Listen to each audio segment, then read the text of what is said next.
trials that we face in life. My hope is that you can see even clearer that Jesus is alive and he is here today, right now. Yeah. So Jesus, we just thank you for this time we have with you. I thank you for making a way for us to be in the presence of our Father in heaven. Father God, we ask for your kingdom to come on earth as it is in heaven. Yes, Lord. And we trust that as we seek your kingdom, you will add everything that we need for today. You will add everything to us. We don't have to worry. We just have to trust.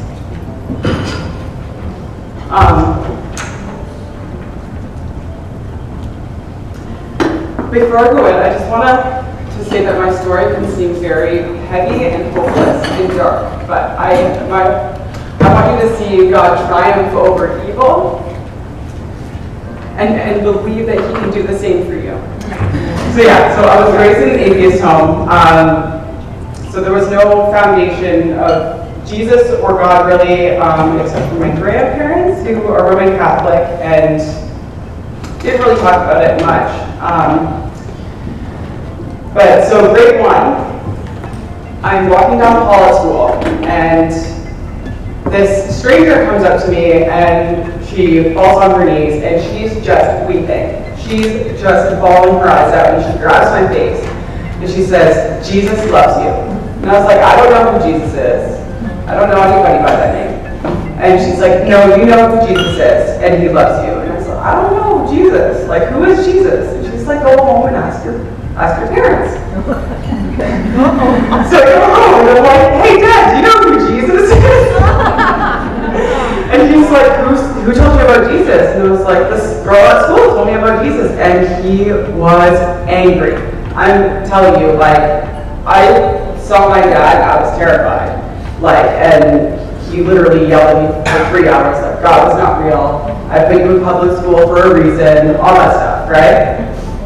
And the whole time I'm thinking, you're lying to me. The whole time, this little first grader just arguing in the back of my head, no, like I just met love for the first time. You know, like I didn't know, but now I do.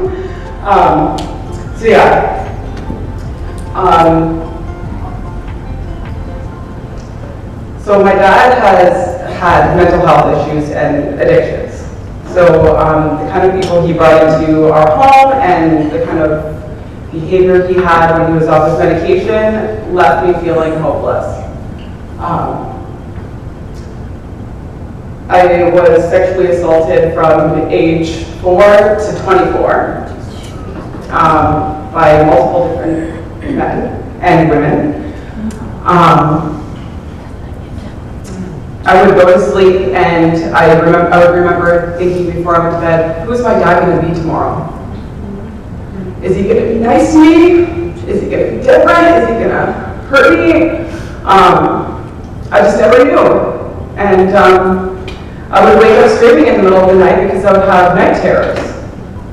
And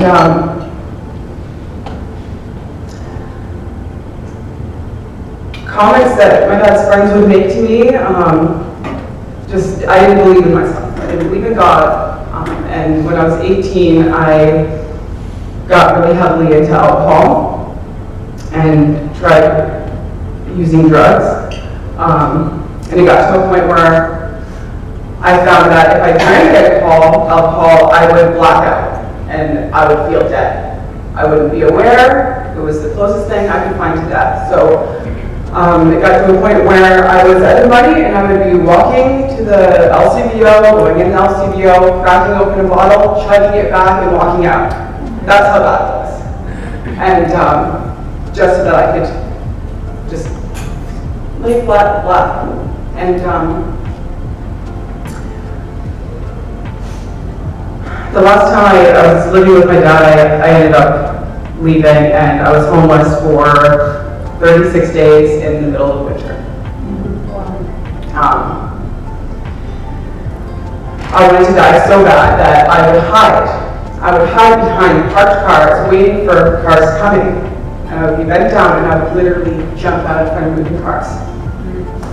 And the one guy came out And he started crying and yelling at me, I have a family. Like I was this close to the headline. I have a family, I can't believe you're doing this. You could have ruined my life.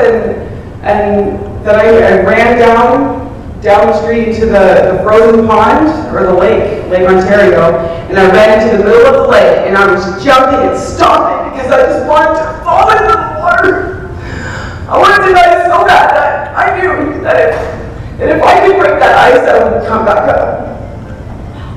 And I'd be yelling in the street, you know, I just want to die.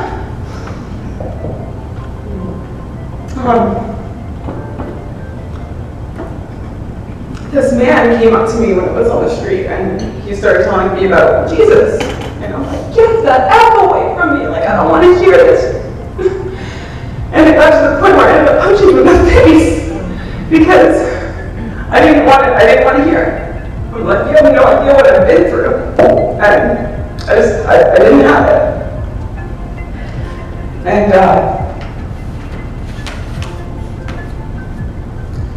I couldn't see my face in the reflection. Like, all I could see was my shadow. I couldn't see the color of my flesh. I could just see black looking in the mirror.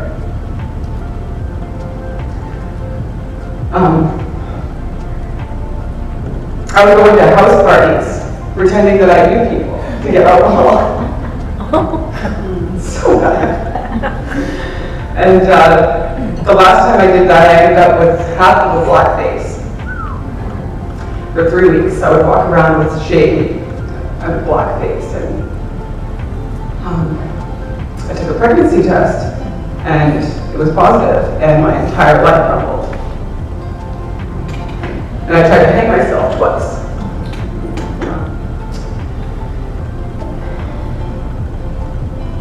One month before I was saved, I had a belt hanging from my mom's ceiling. And my mom ended up kicking me out, and my mental health worker at the time introduced me to Hannah House. And when I met Betsy for the first time, her eyes were like the woman who told me about Jesus. So full of life, and she looked at me like I was a human being. She looked at me like I was worth something. So I agreed to move in now. And the night before, I had a dream, a night terror. And I was in this burning town, and I ran into the only non-burning house, and all of a sudden it was on flames. And the roof comes up, and this being tells me, you will never be saved. And so I go into Hannah House, and my dreams stopped. I've never had a night terror since. And I had a lot of women ministering to me. One in particular, she explained to me when I was telling her about these dreams and how they stopped. She said, you know evil exists. And I said, yes. So you know that there are very, very bad things in this world. And I said, yeah. And you believe in the devil? And I said, yeah. And she's like, well, what about good? If there's evil, there must be good. And I said, okay, yeah. And she's like, if there's really, really bad, then there's really, really good. And if there's a devil, there's a God. And God is really, really good. And that got me thinking. That's what got me thinking. And she asked me for a year straight, every Sunday, to go to church. And I finally said, yeah, if you would stop asking. So I got into Central for the first time, and the greeters made me feel like I was at home. Like, so many people were full of the Spirit, right?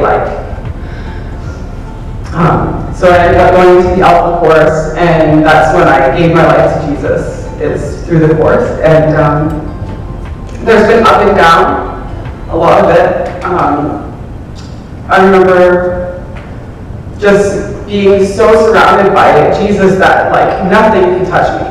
Like I was so full of joy and all this stuff, right? And then there came a point where it kind of all went away. And I was like, what is this? Like, where did you go? And he's calling me now. Like he's calling my name now, and I have to walk, and I didn't know how to walk. And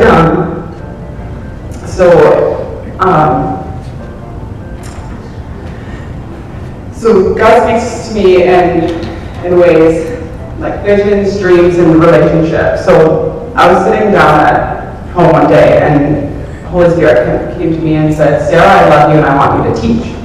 And I'm like, no, I can't. Because I can't even learn. Like, I don't even know how to read yet. I don't know how to write. Like, how could you be calling me to teach? And he said, Sarah, I love you, I want you to teach. And I'm like, I can't. I'm not doing it. Like, no way. And he's like, Sarah, I love you and I want you to teach. And I just walked away. I was like, I can't. Like, I can't believe you're even asking me to do this. And so here I am. And I feel like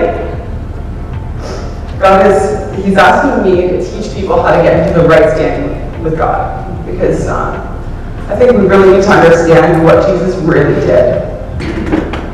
Jesus has made a way for us to be in the presence of God. Like, we can go to our Father in heaven and ask whatever we want. Whatever we need.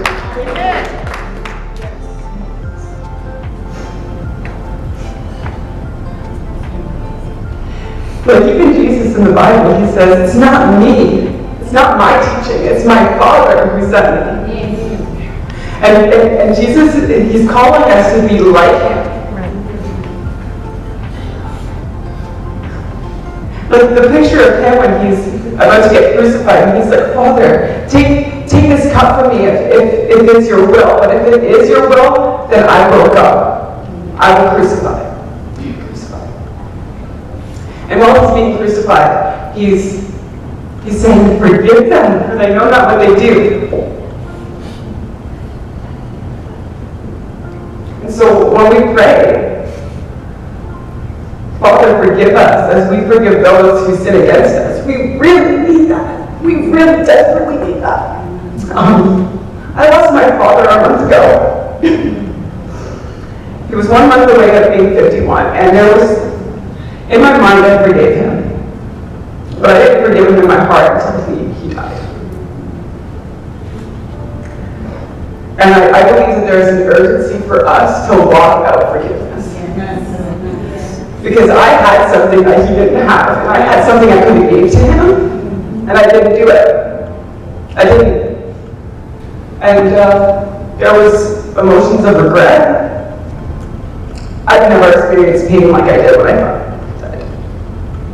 Because all those good times came back, you know? All those good times, all the times he took us camping, and he took us to the gorge, and I lost sight of it. Because of unforgiveness, I lost sight of that. And he never knew his grandkids. He didn't know he got saved. And I can bet there are people in this room who have the same burdens right now. The hurt was just too bad. And you know what Jesus says? He's like, we need to share in the suffering to share in the glory. Amen. Wow.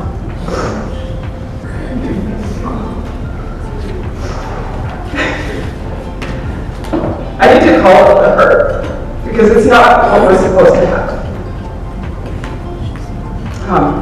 Have you heard of sequoia tree? Redwoods. Sequoia? Redwoods. Yeah. So my friend actually mentioned this to me on Wednesday. She was reading me her devotional, and she mentioned the sequoia tree, and I was like, what? So this tree has the thickest bark on earth. It's 2 feet thick. Whoa. It's resistant to disease, resilient. Right. It comes from a small seed. It's pronounced the largest living organism on earth. And get this, okay? It has to be set on fire, and the ashes of the flames of the bark is its nutrients. Yeah. The Spirit of the Lord God is upon me, because the Lord has anointed and qualified me to preach the gospel of the good tidings to the meek, the poor, the afflicted. He has sent me to bind up and heal the brokenhearted, to proclaim liberty to the physical and spiritual, captivity and the opening of the prison and the eyes of those who are bound. So God, we just ask for chains to be broken, and we ask for eyes and ears to be opened, to proclaim the acceptable year of the Lord, the year of his favor, and the day of vengeance of our God, to comfort all who mourn, to grant to those who mourn in Zion, to give them an ornament, a garland of beauty instead of ashes, the oil of joy instead of mourning, the garment of praise in the stead of heavy and burdened and failing spirit, that they may be called oaks of righteousness. So I just want to encourage you, if you're going through the fire right now, God has something way greater in store. So we just sing yes and amen. Amen.